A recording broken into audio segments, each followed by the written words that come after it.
Alors, bonjour à tous et à toutes. Aujourd'hui, mon nom est Geneviève Provost, associée en fiscalité chez Deloitte. Ça me fait vraiment plaisir d'être là aujourd'hui pour présenter Marie-Josée. En fait, quand on m'a parlé de la conférence d'aujourd'hui et qu'on m'a demandé ici de venir en avant vous parler de Marie-Josée, j'étais tout de suite excitée. Parce que le thème des conférences ici, Femmes d'influence, je me suis dit, est-ce que Marie-Josée est une femme d'influence?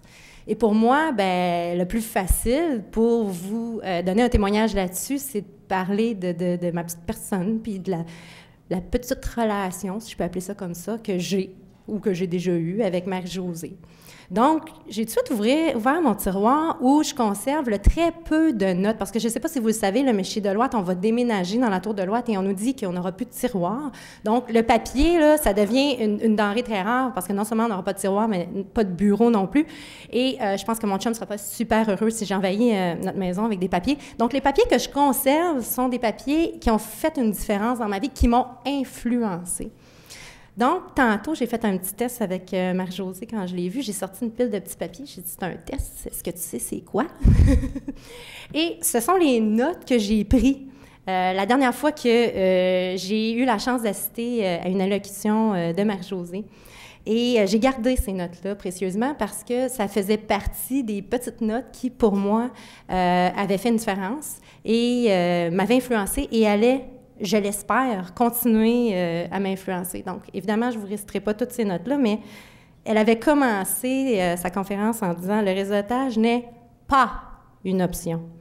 Et elle parlait des liens profonds qu'on crée, et aussi de ces liens un petit peu plus faibles, mais d'autant plus importants. Et ça m'avait vraiment rejoint parce que je suis une fille qui est confortable dans les liens profonds. Les autres, c'est dur.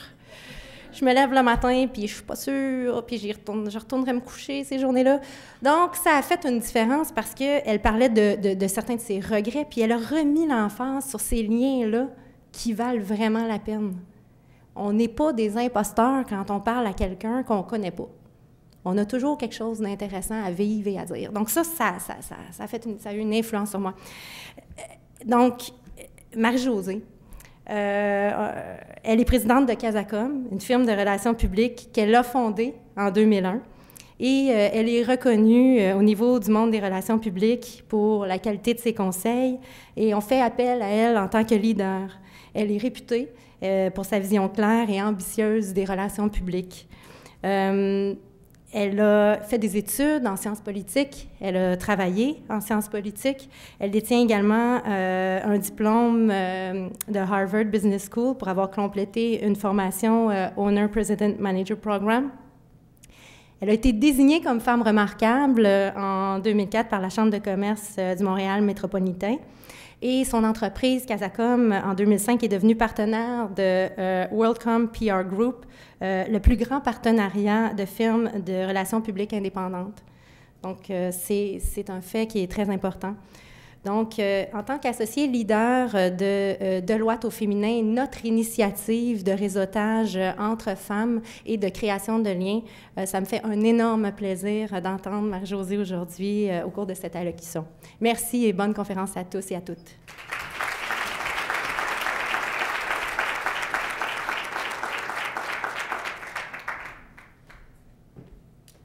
Quelle belle introduction, authentique.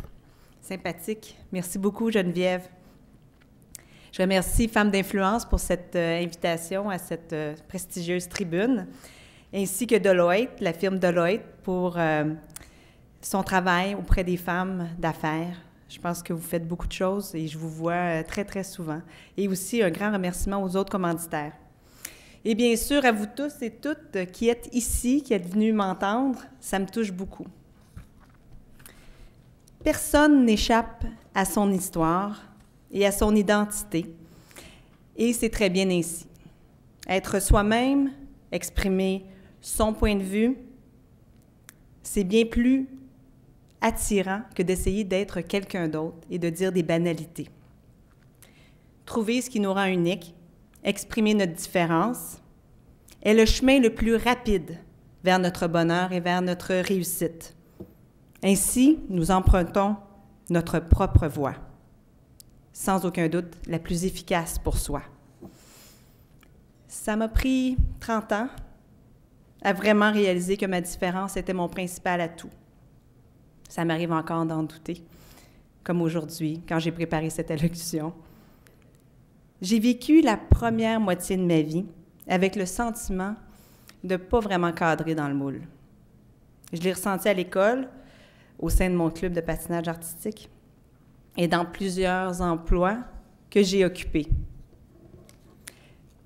Plus jeune, surtout à l'adolescence, j'aurais voulu être comme tout le monde, faire partie de la gang.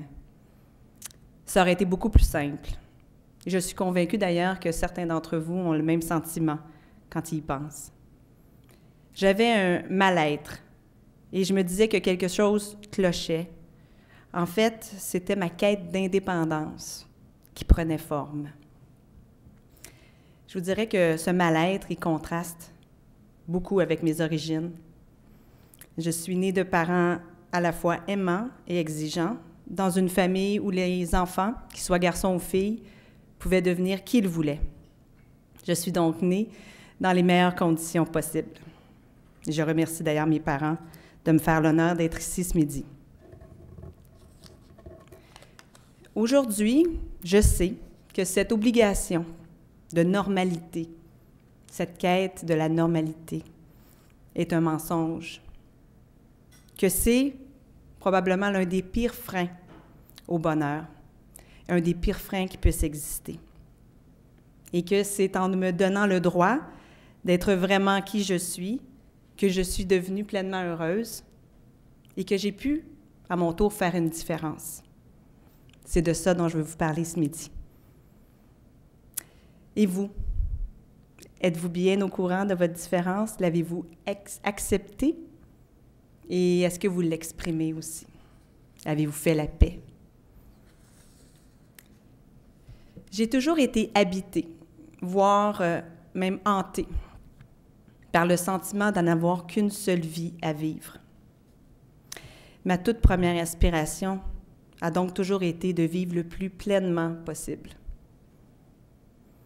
Vivre pleinement, pour moi, c'est d'avoir le sentiment de vivre la vie qu'on le doit vivre, en fonction de nos aspirations, de nos valeurs et de nos rêves. Nelson Mandela dit ceci: « Il n'y a pas de passion à jouer petit et à s'établir dans une vie plus petite que celle que vous êtes capable de vivre. » Eh bien, aujourd'hui, je peux l'affirmer sans hésitation. Je vis pleinement, tant professionnellement que personnellement, et ça, c'est ma plus grande réussite. Certains événements ont certainement été marquants, comme celui d'avoir été, dès l'âge de 22 ans, attaché de presse de Jacques Parizeau. Et cette expérience hors du commun a certainement donné beaucoup de force au reste de ma carrière. Et puis, à la suite d'une période de transition de quelques années, que j'ai trouvée particulièrement longue, et à la suite de la naissance de mon premier garçon, j'ai lancé Casacom en septembre 2001. Je ressentais un besoin de voler de mes propres ailes, comme une autorisation d'être moi-même, enfin. Et Casacom a été extrêmement révélateur. En fait, c'est comme si je m'étais retrouvée en plein milieu du fleuve Saint-Laurent, du jour au lendemain, seule sur une barque. Pas comme l'incroyable Mylène Paquette sur l'océan. Non, non, non. Moi, j'étais sur le fleuve avec une barque. Mais peu importe. Dans ces conditions-là, on apprend à se connaître. Et j'ai découvert des choses. Moi qui avais eu des expériences catastrophiques comme vendeuse dans des magasins de vêtements, pour ne pas dire des magasins de linge, eh bien, tout d'un coup, j'étais capable de vendre mes propres services de consultation en communication parce que j'y croyais. Et moi qui avais commencé ma vie adulte, de jeune adulte, sans vraiment connaître les finances personnelles, je suis devenue, du jour au lendemain, confortable avec l'idée de n'avoir ni de paye régulière, ni assurée. parce que j'avais la foi en l'avenir. Lancer Casacom a aussi été un accélérateur vers mon propre bonheur. Et ça, j'appelle ça l'effet de la congruence. Vous allez peut-être pas me croire, là, mais j'ai pas eu le temps de regarder dans le dictionnaire si ce mot-là existait. Alors, c'est mon mot anglais préféré en français. Alors, c'est quoi la congruence? La congruence, c'est quand on vit selon ses valeurs, quand on exerce ses passions, puis quand on fait appel à ses forces. Tout va mieux. C'est ça, la congruence.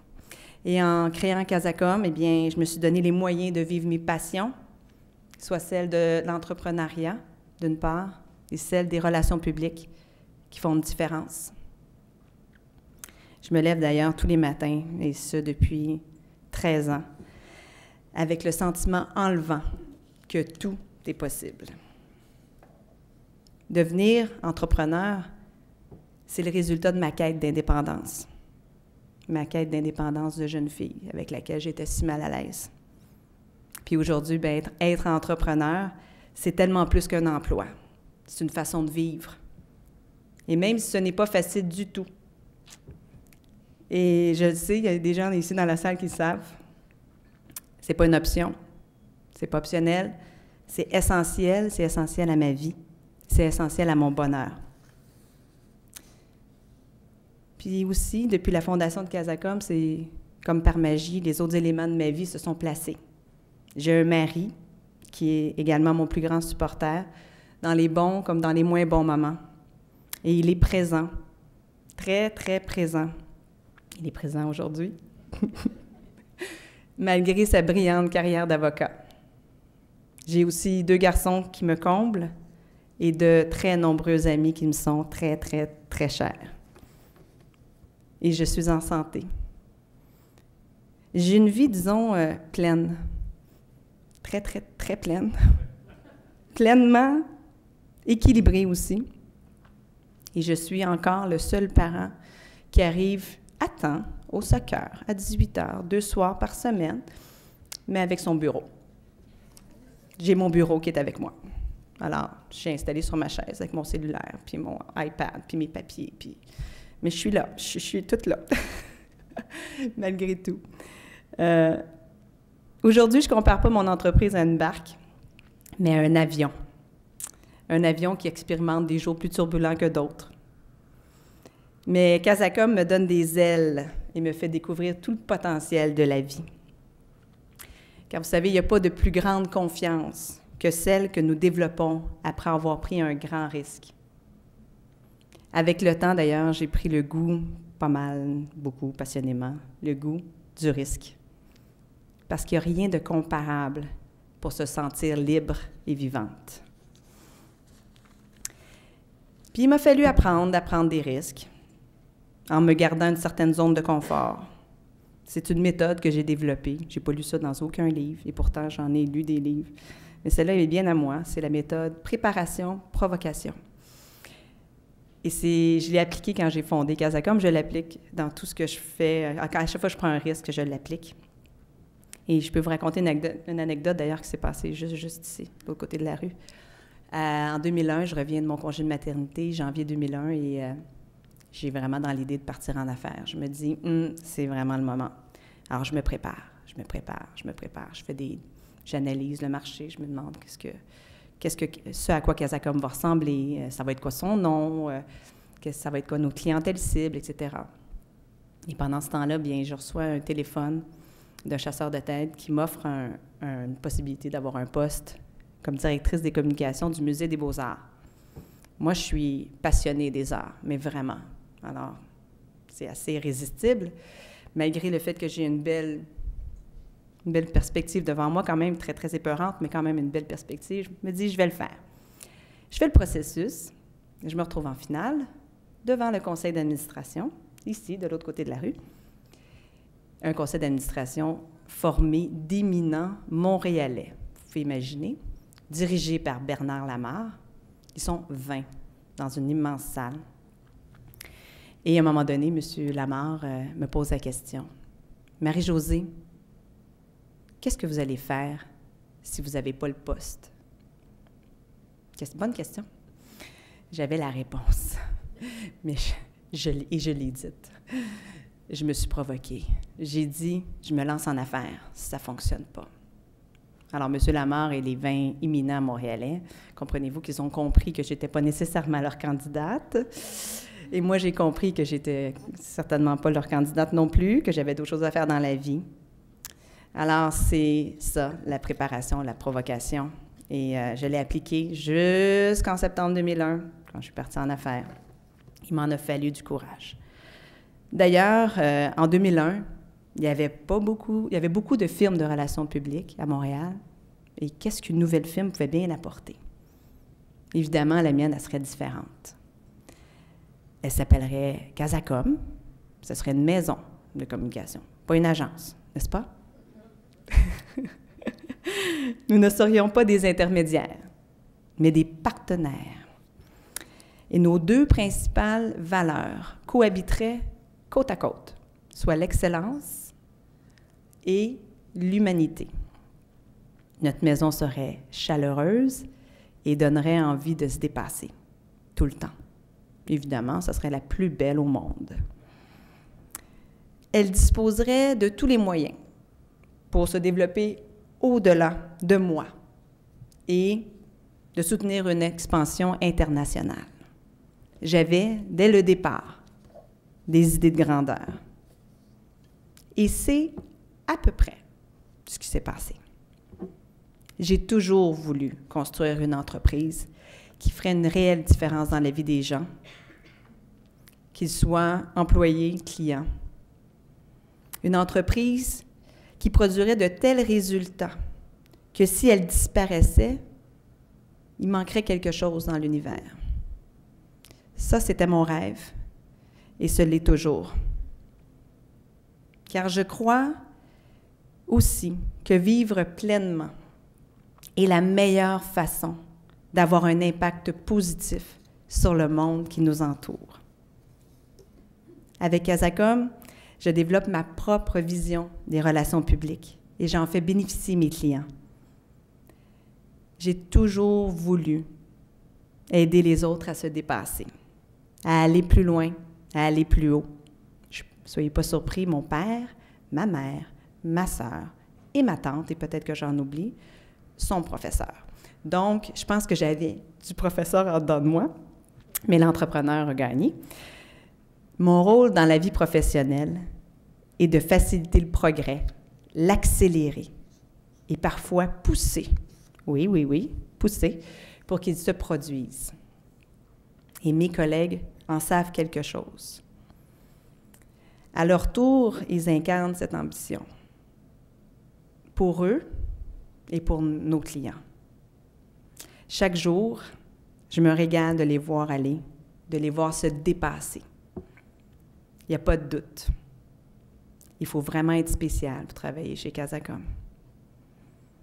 J'aimerais d'ailleurs saluer notre formidable équipe de Montréal qui est en grande partie avec nous ce midi et leur dire comment je suis fière d'eux autres.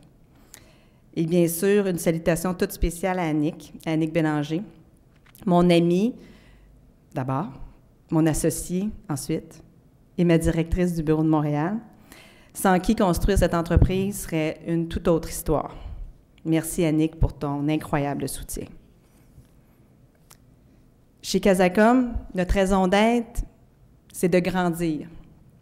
À notre bureau de Toronto, on dit « elevate ». J'avoue que j'aime ça.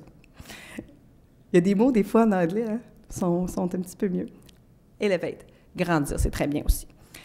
Cette croissance, on la veut pour les organisations, mais aussi pour les personnes, vous l'aurez compris. C'est d'ailleurs pour cette raison qu'on a fondé la Casacadémie, notre centre de développement professionnel pour les gestionnaires, les PDG, les porte-paroles, pour qu'ils deviennent de meilleurs communicateurs. Parce que chez Casacom, nous sommes convaincus que les relations publiques sont un moyen, un des moyens les plus puissants d'ailleurs, dont dispose une ou un PDG pour bâtir solidement son entreprise. Et que l'état des relations qu'une organisation entretient avec ses divers publics est le reflet fidèle de sa réputation. et que la réputation, eh bien, c'est l'actif le plus précieux d'une organisation. Nous croyons aussi que c'est en faisant des affaires de manière beaucoup plus humaine et authentique que ce ou cette PDG arrivera à relever le bris de confiance qui teinte le monde des affaires et qui l'empêche d'atteindre ses objectifs. Le monde se porterait tellement mieux si les gens communiquaient mieux. Nous disons aux chefs d'entreprise qui viennent nous voir, il y a tellement de copier-coller dans le monde des affaires. N'essayez pas d'être comme tout le monde. Soyez courageux. Faites des choix. Prenez position. Soyez vous-même. Soyez différents. Prenez l'exemple d'ailleurs, un excellent exemple, mon préféré, celui de l'entreprise Aliments Ultima, dont je salue la présence ici ce midi. Diane et Andréane, Diane Jubinville et Andréane, merci d'être là. Et du lancement de Yogourt Yogo. Là, vous dites, OK, je comprends. Une vision unique qui a été développée et que presque tout le monde adore. La marque Yogo, elle est simple, elle est fraîche, elle est amusante, mais en plus, elle est la propriété de producteurs laitiers d'ici, dans un marché dominé par des marques étrangères. Lorsque nous avons eu le bonheur de travailler au lancement de ce produit-là, nous savions comment sa différence, son unicité, était à son avantage. Et c'est ce qui a justement été mis de l'avant. Et regardez l'impact. Regardez de l'impact de cette entreprise sur une industrie. Yogo a révolutionné le monde du yogourt, littéralement. Donc, ça veut dire qu'avoir une vision claire et inspirante accélère la visibilité et la performance, tant pour vous que pour les entreprises. C'est la base, c'est la fondation de votre édifice. Et plus cette fondation est ancrée et stable, plus votre structure peut s'élever de manière solide et durable. En vous différenciant, vous vous mettez dans votre propre couloir, le couloir rapide. Et vous attirez autour de vous des gens qui peuvent vous aider, car ils partagent votre point de vue, ils peuvent vous aider à atteindre vos rêves. Vous vivez pleinement et vous avez de l'impact sur le monde qui vous entoure.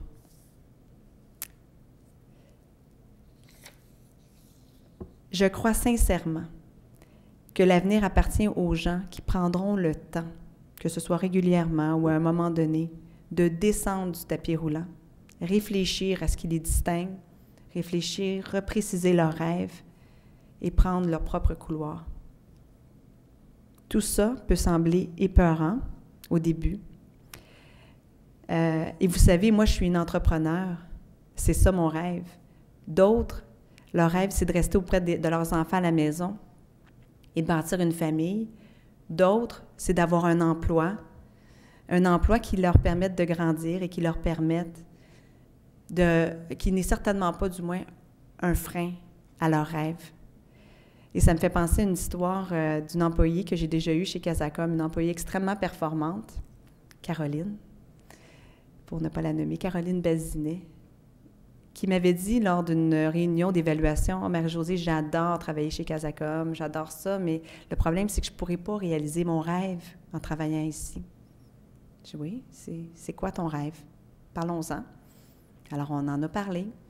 Son rêve, c'était de visiter l'Europe pendant 2 mois, un été. J'étais particulièrement surprise du fait que c'était quand même accessible. Je lui ai dit, mais voyons, Caroline, c'est tout à fait accessible, on peut organiser ça. Ah oui, on peut organiser ça. Certainement, on peut organiser ça. Et on a organisé ça. On a organisé ça l'été suivant. Elle a pris 2 mois et elle a pu réaliser son rêve. Au moment où je vous parle, j'ai une de mes employées de Toronto qui est partie en Amérique du Sud 3 mois. C'est sûr que pour nous, ça demande un peu de réorganisation, mais comme organisation, quoi de mieux que de permettre à ses employés de vivre leurs rêves tout en étant membre de l'équipe, tout en aidant l'organisation à performer. Je pense qu'on s'en va vers ce type d'organisation-là. Si on veut garder nos employés longtemps, si on veut avoir des employés heureux, c'est vraiment vers ce genre d'organisation. Parce qu'évidemment, l'entrepreneuriat, c'est pas pour tout le monde. Alors, comme je disais tout à l'heure, je pense que l'avenir appartient à ceux qui vont prendre le temps de descendre du tapis roulant pour redéfinir, revisiter leur vision et prendre leur propre couloir. Puis tout ça peut faire peur au début, comme se retrouver sur une barque en plein milieu du fleuve Saint-Laurent. Mais bien vite, et c'est ce que je vous souhaite, vous piloterez un très bel avion à votre image. Je vous remercie.